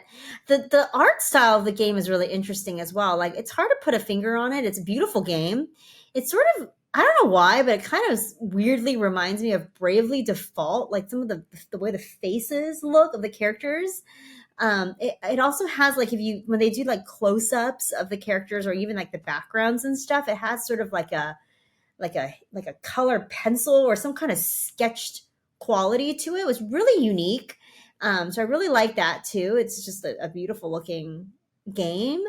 Um, but yeah, I've gotten through about I think the first 5 chapters now. So there's a big story thing that happened, and more of the character's backstory is unraveling a bit, and but it doesn't feel, it's not slow paced at all. Like it doesn't feel like one of those RPGs that's just like hammering you over the head with like lots of dialogue or tutorial. It's very fast paced. I finally saw the thing that you were talking about, which is when you have a dialogue with somebody, if you want to hit the skip button, it just gives you like a 2 sentence summary. Such a good feature. That is a great feature, honestly. Like some cutscenes I want to watch. More like, games need this feature. But sometimes like I don't need to have like the world's longest conversation with a blacksmith. Like just fix the sword. I don't know. Like I get it. You have a backstory as well. Good for you. But give me the 2 sentence summary. Like that's great. I really like that. It definitely feels like a very fast paced RPG, but it still has all of the sort of the deep, like character progression and sort of you can tinker around in the menus to do certain things, and there's lots of different upgradables. It still feels like that, but it feels like it's very like it's really keeping you going, which I really like so far.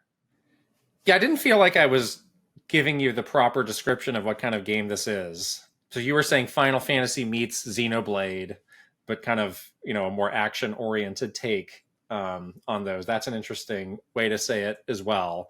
And then, yeah, I assume you have not checked out the multiplayer yet either. I haven't. I'm waiting for you to come back so we can play multiplayer together. You did get a glint in your eye when you were telling me earlier that this game has high husbando potential. Oh yeah, so I'd like to hear more about that. It does. There's some cuties. There's some cute boys in this game. So that was exciting for me. I was like, oh hey, who are you? I like it. The art style is cool. Like the art style really does have a lot of personality, and yeah, like they do try to make the characters not like super generic looking. I think they do make an effort, so it's not just like generic anime character check, so it does have some like high husbando potential. I think definitely not as much as a Fire Emblem game, but like it's definitely up there.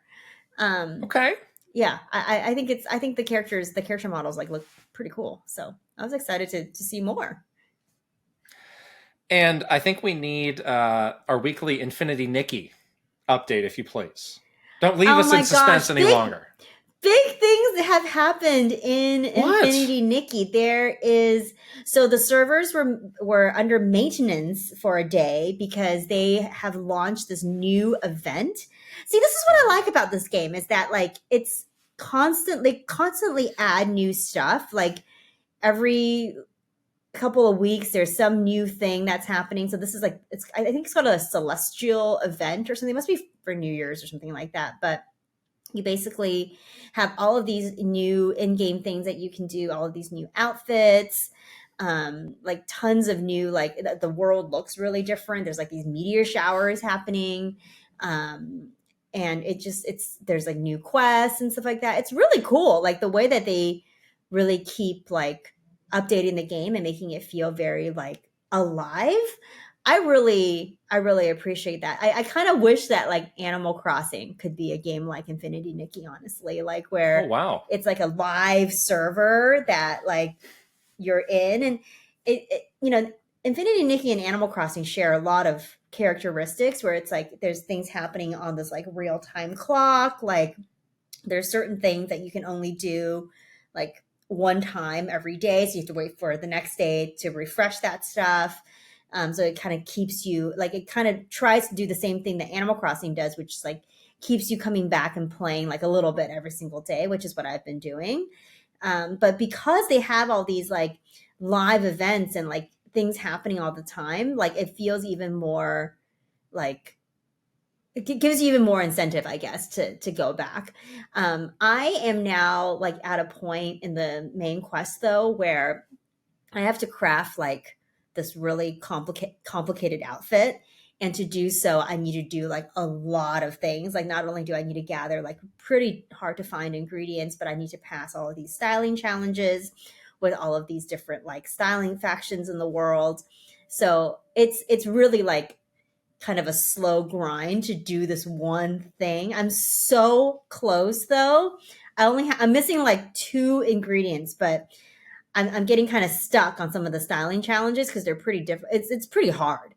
So I think I need to like collect more things. So like because I don't have like the main quest motivating me to play like a lot every day, it's nice to have these events because it kind of like gives you the incentive to go in and like tinker around in the world, and you're still like, getting new outfits that can help you in the main quest and things like that. So I really applaud them for the way that they have like crafted this world and this gameplay loop. Like I have not like spent any money still. Like I don't feel like you need to do that at all to get like a full experience. Like I've never felt like I've been locked out of certain things, and I feel like they give you so much as you like naturally play through the game that you are completely getting a full experience. So I'm sure there's lots of people that do spend money, and that's totally cool too. But like, I feel like they've really crafted a very addictive and good game loop because yeah, I definitely play the game every single day, at least like an hour a day. So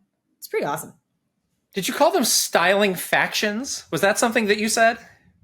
Yeah, they that's something in the game now. Like there's different like factions, I guess, and they all have their like. Do these exist in real like life? leader. Styling factions. It's like the mafia, but for fashion. Oh, this is the Banana Republic faction. They don't get along with the J. Crew faction. Yeah, you don't want the Banana Republic and the J. Crew faction to meet in a dark alleyway. They'll keep throw them cardigans at each other at Christmas dinner. Khaki pants off. Good to know. Yeah, no. Yeah, I mean, this game seems huge. I haven't seen them put out any numbers or anything, but I just see a ton of people talking about it, like people who are not, in the so-called target audience. It just seems really, really big and seems like it's filling a niche. So good for them. Let's move on. I'm definitely going to keep playing. Let's move on to our news for the week. I don't know if they're going to do this in other regions, but I grabbed it here where in Japan, Nintendo has revealed the top 10 selling eShop games for 2024. And there's some interesting stuff here. So I'll go through the list, starting with the most popular down to number 10. Suika Game, Exit 8, Overcooked 2, Dragon Quest 3 HD 2D Remake, Monster Hunter Rise, Nickelodeon All-Star Brawl, Zelda Echoes of Wisdom, Super Mario Party Jamboree, Minecraft, and Overcooked. Thoughts on this list? Wow, Overcooked. Not surprised about the Suika Game because that is like the best game ever made. So obviously, yes. And very inexpensive. It's like $2. Yeah, and sometimes even cheaper. Like it goes on sale too, I think. So yeah, it's very cheap. What is Exit 8? Have you ever played that game? I had to look that up because I was not familiar with that as well. And I'm not sure if that's available on the other eShops, but it seems to be like you're in some sort of a subway station, kind of like a realistic looking subway station. And I wasn't sure exactly what you were supposed to do, but I thought that was an interesting setting. So I might see if I can maybe get that because it seems cool. But yeah, I mean, is it like you're lost in a subway and you need to get to the exit? Yeah, I don't know. It was just the Japanese eShop listing that came up when I searched for it, but seems popular. Interesting. Okay. But yeah, I mean, this is such an interesting list of, older games. You got Suika Game that came out a couple years ago. Monster Hunter Rise still absolutely dominating. And then yeah, just like some of these, Western game like why is Nickelodeon All-Star Brawl on this list? I don't know. Like right now at the Overcooked on there Uniqlo twice. at Uniqlo here, they're doing some giant SpongeBob. Like, is SpongeBob secretly huge in Asia? Like, I don't know. That one I really think stood out so. to me as a question mark. And then it's like, yeah, you got the big first party Nintendo releases. Like Minecraft is big everywhere. But yeah, like this Yeah. is a very different list than I would have expected it to be.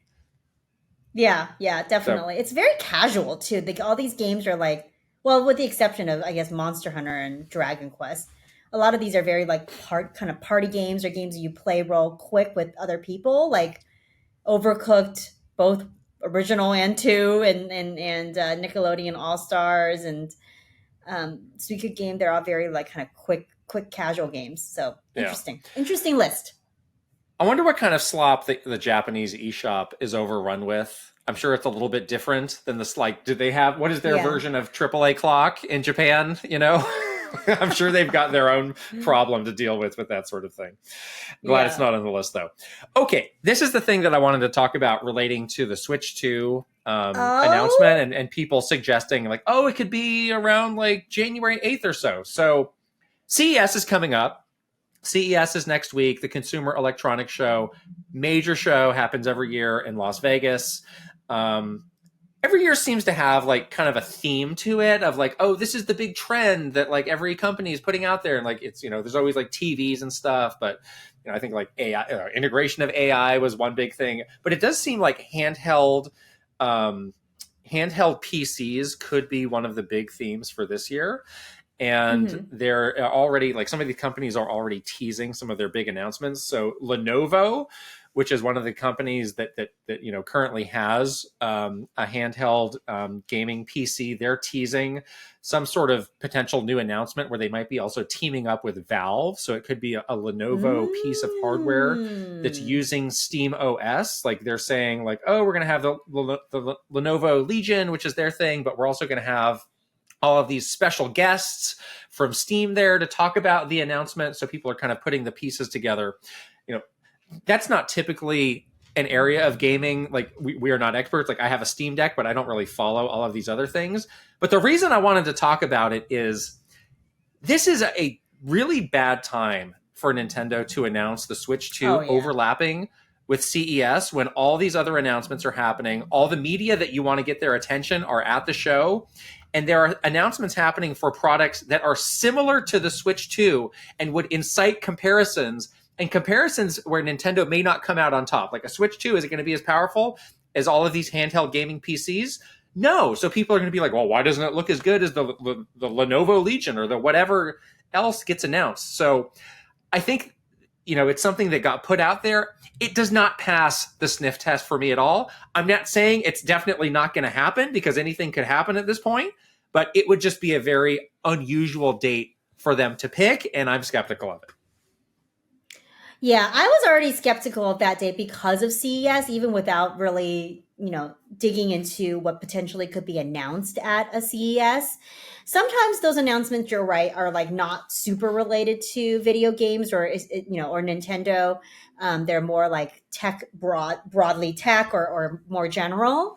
But this time, yeah, it absolutely does seem like it has a more like one-to-one comparison, especially if people are comparing some of these handheld PCs to like the future of gaming handhelds or using language around that. And obviously, when Switch 1 was announced, there was like nothing like a Switch. And nowadays there are things like Steam Decks and other things that could be, it's not exactly like a Switch, but it can do similar things. So that sort of that like blue ocean is not as blue as when we first started. So yeah, I would be very surprised if Nintendo were to make an announcement for Switch 2 in that time frame. Like they definitely watch CES very carefully. There's many reports around CES, and usually that is a time frame, unless they're doing something at CES, which they haven't done for many years, that they would avoid. So yeah, I agree. Like that January 9th date that leaker had put out there, I don't think it's super likely because of this. But yeah, I guess anything's possible. This is your conclusion after freaking out, though, right? For a Well, moment. I saw the date, and then I knew that was when you were on an airplane, and then I was like, "Wait, is this when CES is?" And then I looked at the calendar, and I was like, "Oh, this is when CES is." And I was not as freaked out, but I was. Right. But and there's a kernel of worry in my heart. I was like, "Oh gosh, that would be a really bad." Yeah, I mean, again, like anything could happen. Some executive could put their foot down. It must happen here. But this is where like the army of PR professionals would raise their hand and say, "Wait, this is actually a really bad time for us to do this. Let's look at some other dates like in the same vicinity." Like this is the job of the communications team, is to make these announcements, go as smoothly, to avoid competitive comparisons, to make sure that you are kind of capturing all of the coverage and conversation for any given point of time that you are choosing to do it. So yeah, for just a lot of reasons, it's like, I can't really get on board with this one. Call it a Coke, call it what you want, but I'm saying that. Just exactly. I don't know, whatever. Call it what you want. But like, again, we were on the communications team, and these were the kinds of conversations that would happen to make a strategic decision on when an announcement date should be picked, or what announcement date should be picked. And if Joe Executive San came to me on the communications team and asked if January 9th was a good date, I would say no, sir. No. Bro, are you crazy? Sir.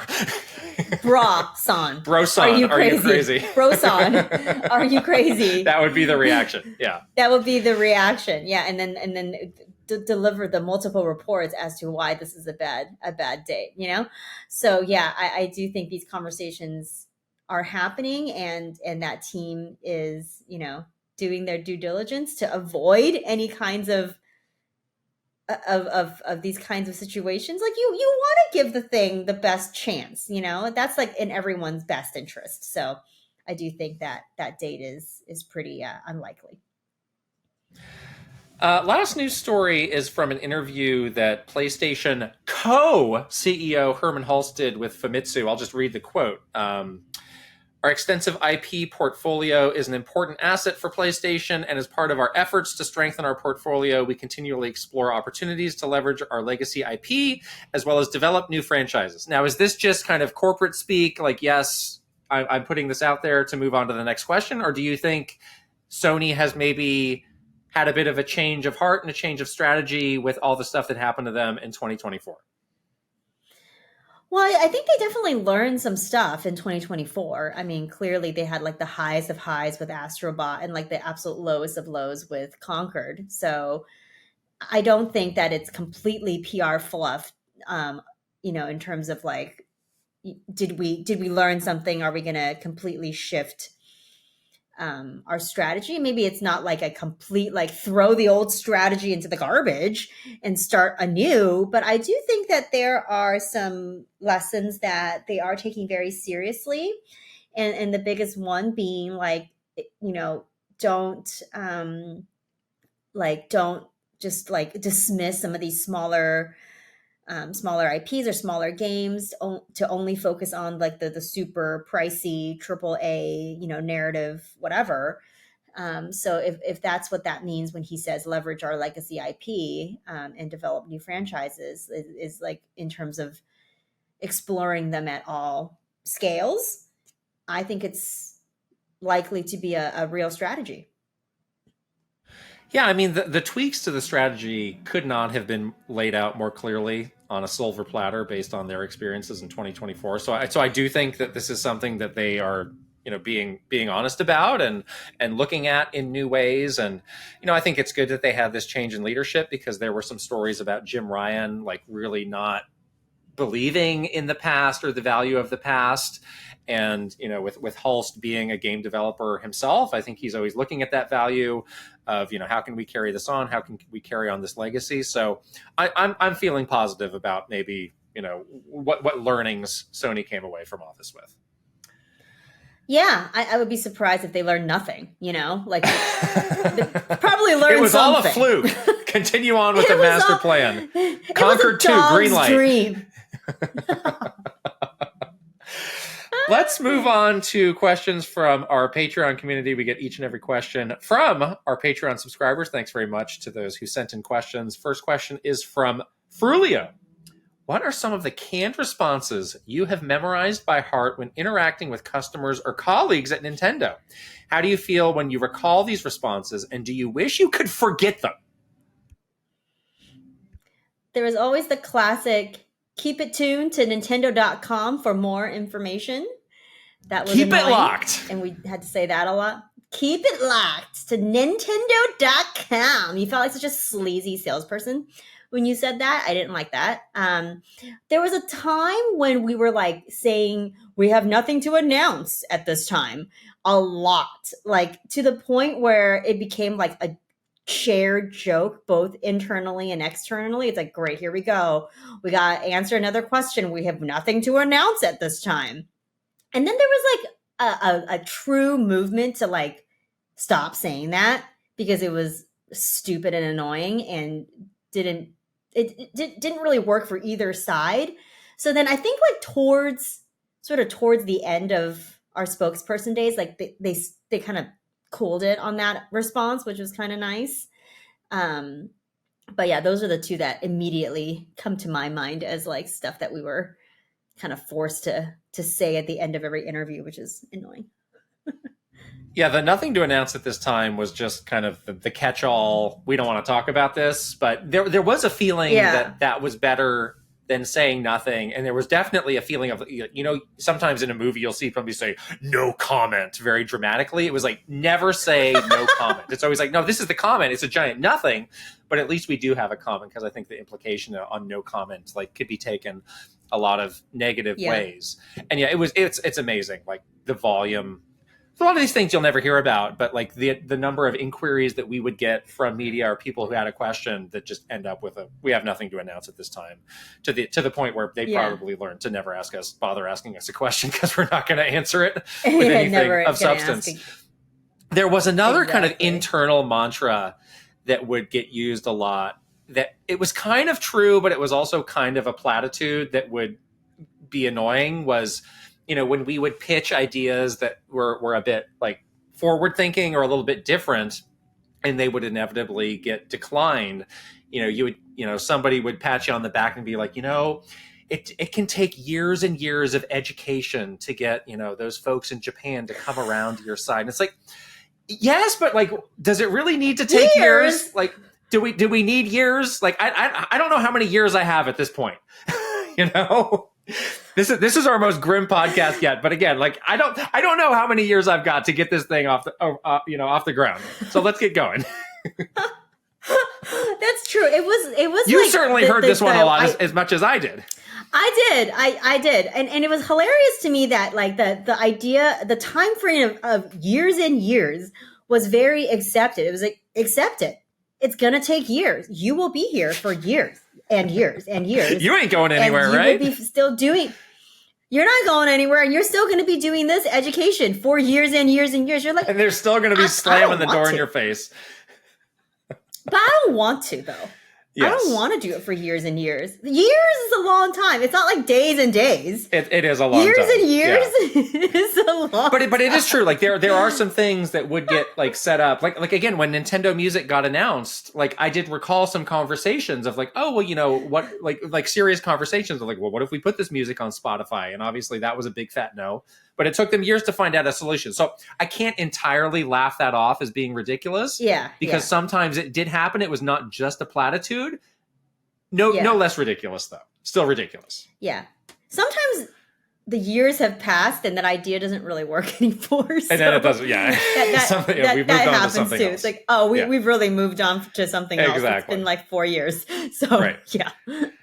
Okay, we got Ninja 11 next. Nintendo made a tweet for a Fortnite update, and it starts with, quote, "The Odyssey continues." And every response is from fans annoyed, thinking they got clickbaited since they clicked on a notification that said the Odyssey continues, expecting either Mario Odyssey DLC or a sequel only, to be met with Fortnite stuff that they couldn't care less about. Do you think the social team is getting yelled at right now for failing expectation management? And we have the thumbnail right there. It's like, yes, that's the Lego Fortnite Odyssey. Pretty clear what it is, though. I I mean, mean, yes, the thinking is like, oh, a notification popped up on my phone, and now I'm disappointed because I think people could have a little bit more restraint to fly off the handle based yeah. on a small notification. But the truth is, like, there are some partners. Nintendo will try to guide you if they think you're making a bad title or leading your stuff off the wrong way. But there are some where it's like, just get out of the way and let them do what they want. Epic and Fortnite, it's like, yeah, whatever they want to do, they can do it. We need them. They're a huge partner. They're making everybody a lot of money. It's a huge game for us to have on the platform. We're not gonna get ticky tacky with how they want to position their little trailer. True. And I think that the social team is pretty careful with the way that they phrase things. There has been times in the past where things were phrased in not, I mean, it seemed fine in the moment, but of course it ended up having some kind of ridiculous fan response and people were mad. And of course, the bosses were mad because like, oh, you didn't do the management of the expectations or whatever. And then they get a slap on the wrist. But, that kind of stuff happens. But yeah, I think in this particular instance, because it's Fortnite and because it's Lego Fortnite, it's like, well, we're not gonna do anything. Like, we're not gonna like nitpick your copy. We'll just go with it. It's fine. Yeah, exactly. All right, next question is from Zroid, who asks, purely hypothetically speaking, suppose one of Nintendo's precious characters were co-opted to metaphorically represent a contentious social issue or other current event. Maybe somebody named Kirby suddenly obtained a great deal of notoriety and everyone started posting Kirby memes on social media. How do you imagine Nintendo would handle this sort of situation? Now, we're going to keep this in the hypothetical zone. Although a real world event did happen in this area. How do you think Nintendo is dealing with their character getting caught into this very graphic, unseemly situation? Yeah, I feel like, this is one of those situations where they probably wouldn't be super happy about it. They're obviously don't want to have any of their, very innocent, family friendly IP be, um, related to or associated with anything other than being very clean and family friendly. But at some point, you cannot control everything. So this is one of those approaches where they probably are just watching the situation carefully, kind of seeing what the conversation around all of this stuff sounds like and not like engaging with it. They're really kind of taking that approach where it's like, well, we'll just kind of wait it out. Eventually it will blow over and people will move on to the next thing, which is exactly what happens. And then and then they don't have to do anything. I don't think in any sort of instance like this, if unless it's very directly, infringing on something, on some Nintendo IP, they're not going to like go out of their way to engage in that conversation or try to stop that conversation from happening. It's just like an event that's happening in the world. They just have to kind of wait it out. Yeah, I mean, what can you do? Like, literally, what can you do? And I'll give you the answer of what you can do. You can make daily reports until the end of time. That's what you can do. You take out your stress, you take out your anxiety by making reports and reading them. Yeah, I mean, you can't step in and stop this from happening. You can't like tell people to stop. You can't take this stuff down. It's just kind of happening. You don't like it, but that's kind of the price you pay of having IP that is this well known and this. And how directly it applies to the real world story that happened here, which is interesting. I guarantee you that media outlets have asked Nintendo, "How do you feel about this?" This is one of those questions. This is not even getting a "we have nothing to do." This is getting. Oh, you just ignore them. You ignore them. You pretend Yeah. you didn't even get this email. You delete it immediately.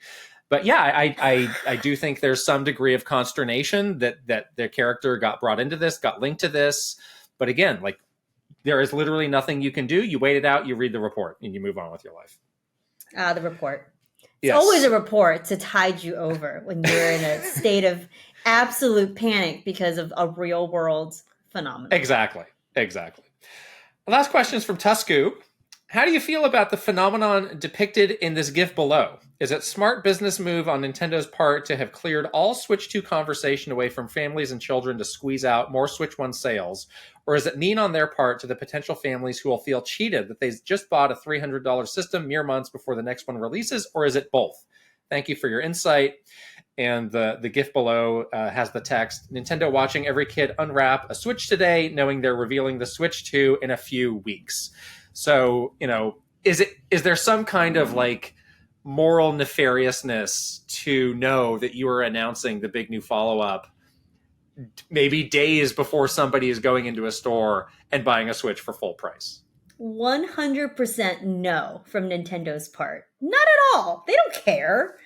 As long as you buy something from them, they don't care. They just want you to get into their ecosystem. And I think in this instance, like, that child is probably going to have a lot of fun with their Switch anyways. They have it's not like they're going to buy a system and the system is just going to be like bricked immediately when Switch 2 gets announced. No, that thing still has 1,000,001 games that this person could play. It's not the newest thing, but if they never had one to begin with, like, it can still be a pretty fun thing. So I don't think Nintendo cares at all. And honestly, I don't really think it's that nefarious. I think it's just business. So it's not. I would suggest that if you are buying a Switch in January 2024 or January 2025, maybe you are not going to be first in line to buy a Switch 2 whenever that eventually releases a couple months later. It's like people have different motivating factors, different reasons for deciding when to get a thing. And, the people who are going to be, trying to pre-order, getting in a line to get a Switch 2, like, they're at a very different space and a very different relationship with the company than the people who are casually picking one up now. And like, yeah, this is just kind of, how these things work. This is the retail game. Like, I bought a Dreamcast about a month before Sega pulled the plug on that system overall. It's like, oh, well, that sucks, but I guess I should have known, or I guess I should have read the tea leaves. Like, it just kind of is what it is. Like, a price drop could happen the next day, and then you're just kind of out of luck. These kind of things happen all the time, and they're under no obligation to give you advance warning or to compensate you for your trouble if something like that happens. But buyer beware. That's the saying. Buyer beware. Buyer beware. Yes, Yeah, 8-year-old Timmy. Sorry. 8-year-old Timmy's gonna It's a rough world out there, Timmy. You should have known. Grandma Learn bought from this, 8-year-old Timmy. Timmy the Switch. Grandma didn't know that a Switch 2. She wasn't following control leaks Switch on 2. Twitter. I better go get in line. Oh dear. It's rumored to be announced on January 9th. Oh no. Oh dear. Oh dear, magnets. Those will be pricey. Grandma doesn't know.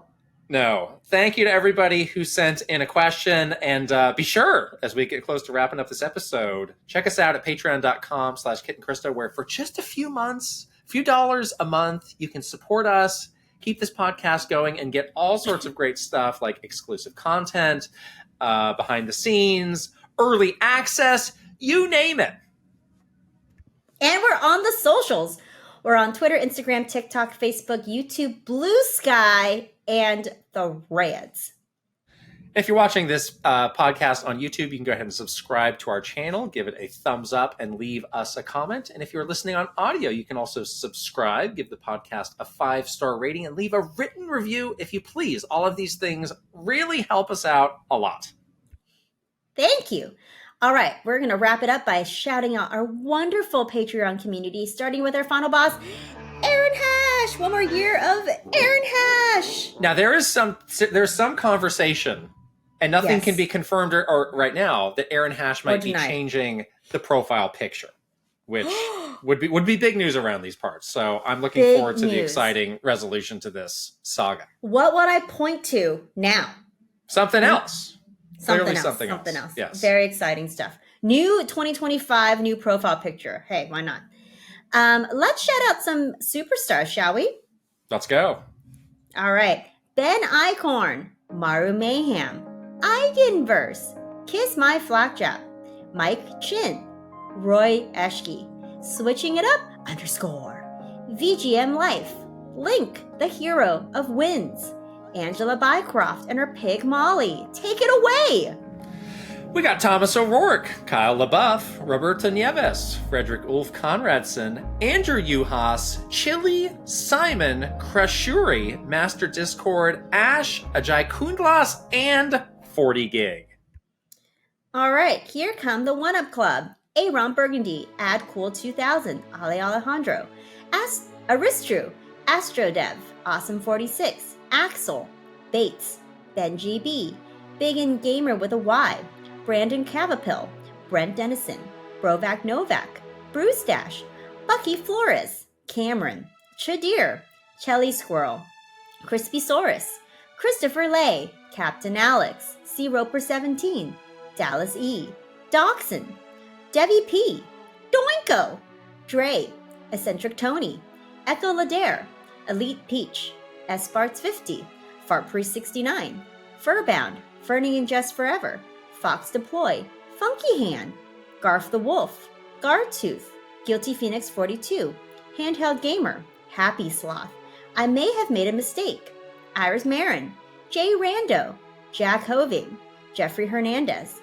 Joe Encarnacion, Jonathan Rowe, Jordan Collette, Jordan Hemmerly, Joshua Clements, Juji Fruit, Justin Lemminger, JW Banks, Kava 2796, Keith Kwan, Kevin Delane, Kilo Kibo, Christopia Party With Me, Kyle Gamer Berry Rookie, Kyle Kretzer, Lazy Cat for Coffee, Lex, Link, 9898, Lil Mikey, Linko, Lit, Luigi 56, Luna B, Lynn.